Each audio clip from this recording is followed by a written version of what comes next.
Taking a family of 5 to the amusement park can cost a small fortune. Oh, yeah. So to save some money, we thought, hey, let's bring the amusement park to us. Yeah. Go ahead. All right, step right up, young man. Are you ready to ride the Wacky Waterfall?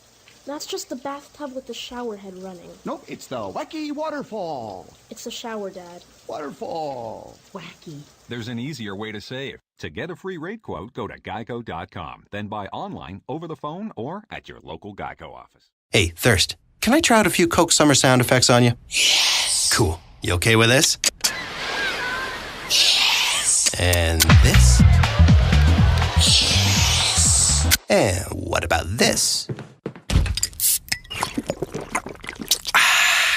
Yes. Ha! Gotcha there, Thirst. That wasn't sound effects. That was a Coke. I'm no longer thirsty. You're so out of here.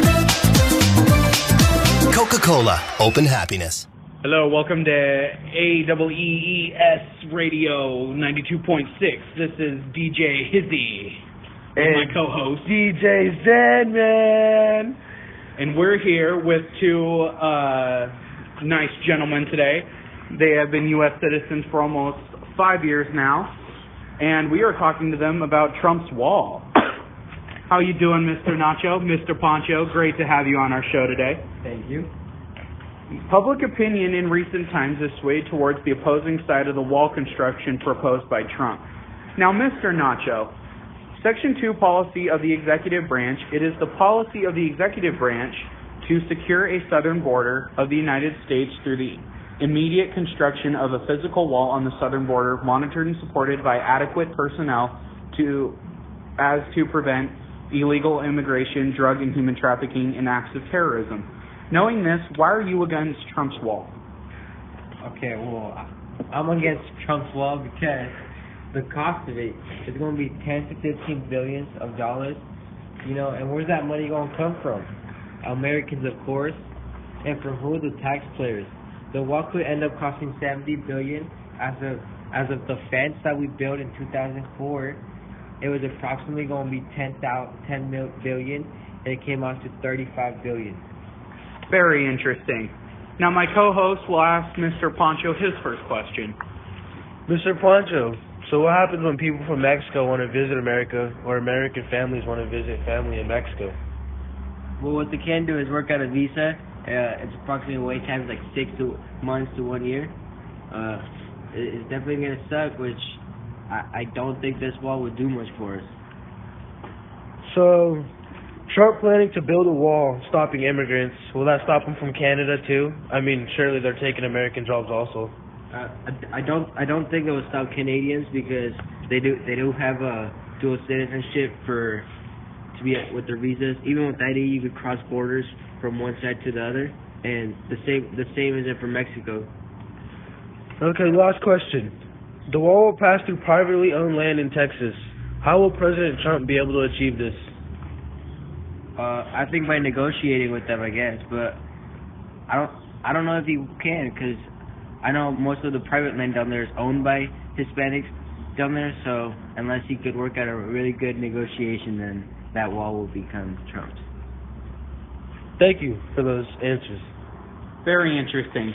Now, Mr. Nacho, Section 4 also of the executive branch, physical security of the southern border of the United States, the Secretary shall immediately take following steps to obtain complete operational control as determined by the Secretary of the Southern Border. You are an American citizen yourself, so why wouldn't you want a wall for more security for the U.S.? Being in the U.S., living in Washington State, when have you feel affected by a Mexican? Never has a Mexican came up to you here in Washington State talking to you about drug dealing, drugs from the cartel. When have you been asked to buy dope or something from the cartel or anything? How do you feel affected from them? Very interesting. Honestly, you are correct. I have never been approached by a man of Mexican descent or Latino. But on to our next question. Mr. Nacho, the wall generally somewhere is in the range of 50 feet tall and made out of solid concrete, or proposed by Trump anyway. This wall is very strong, and most likely it will cut illegal immigrant traffic into the U.S. by half, so why be against it at all? The cartel will always find a way to operate in the U.S. Most of the drug now doesn't come on foot, comes by ship, drones, planes, cars, and tunnels.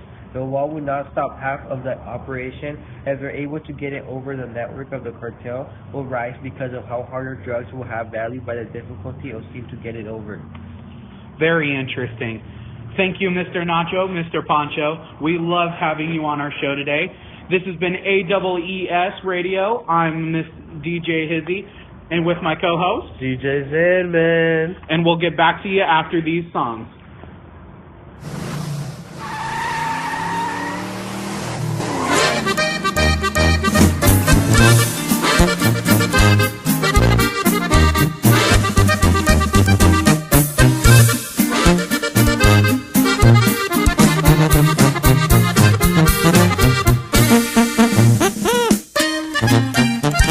U.S.-Mexico border, a place of sweltering summers and a sweltering debate on immigration and national security. Oh, hey, look!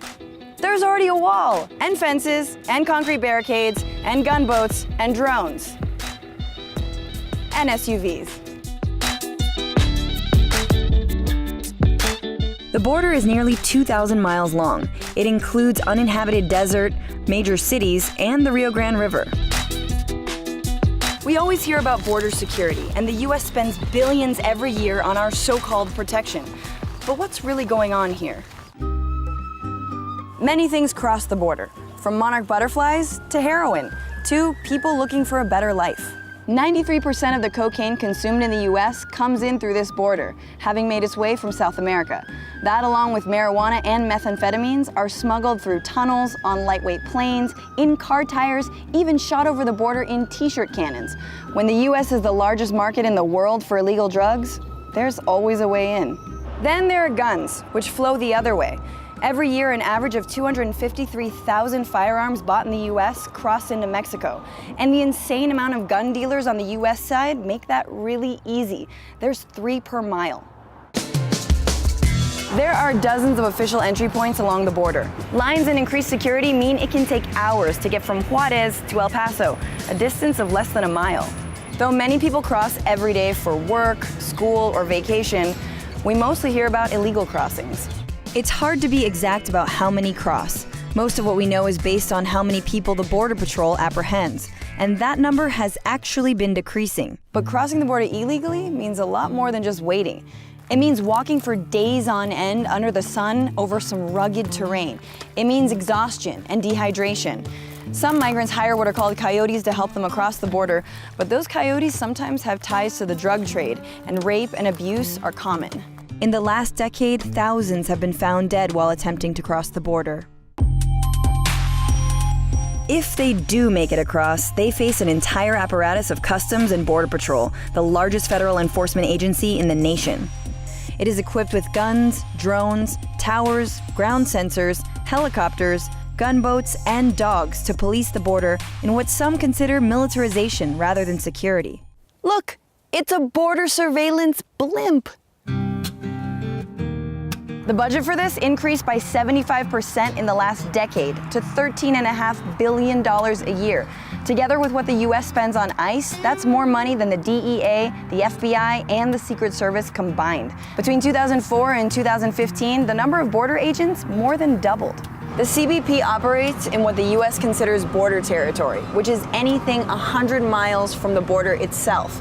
Here, anyone can be stopped on reasonably suspicious grounds, even if they're a citizen. It's all part of a strategy to stop border crossing through deterrence. The idea that the more people fear crossing, the less likely they are to do it. That might work if you don't mind what it implies: more danger, more deaths, and a ripe market for human smuggling. But is it actually keeping America safer? Despite Trump and other politicians' claims, ISIS isn't coming across the southern border. There has yet to be a single apprehension of someone with links to the Islamic State. The current wall covers just 653 miles of the border and has already cost the U.S. $7 billion, $5 million per mile in some areas. Experts estimate that to cover the entire border with a wall would cost $25 billion, and that's not even including labor. There are logistical hurdles too. Because of treaties the U.S. has signed with Mexico, it can't build on the Rio Grande floodplains. And much of the border in Texas is privately owned, and not everyone wants a giant wall in their backyard. So, even with all the money in the world and our very own Great Wall of America, can we ever stop movement across the border by force? And will it make us safer?